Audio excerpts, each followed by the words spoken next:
Okay, got to start something here. Got all the trees out. Trees over there. Trees over there.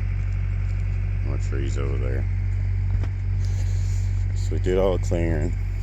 Well, I did all the clearing.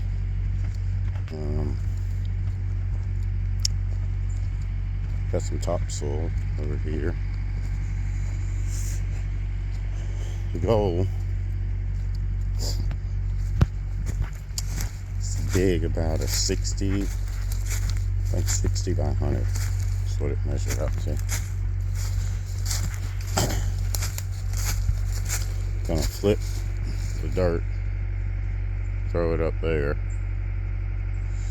build me a pad for my sawmill, saw up some of those logs. I kind of went through this and everybody's like, oh, what equipment do you use? What equipment do you use? Well, I figured the best thing was excavator, skid steer, 2 single axles. That seems to be working okay. See if I can get a little bit of dirt moved today, get my pad defined, and still got a big old sweet gum. We got to get out there, see what happens.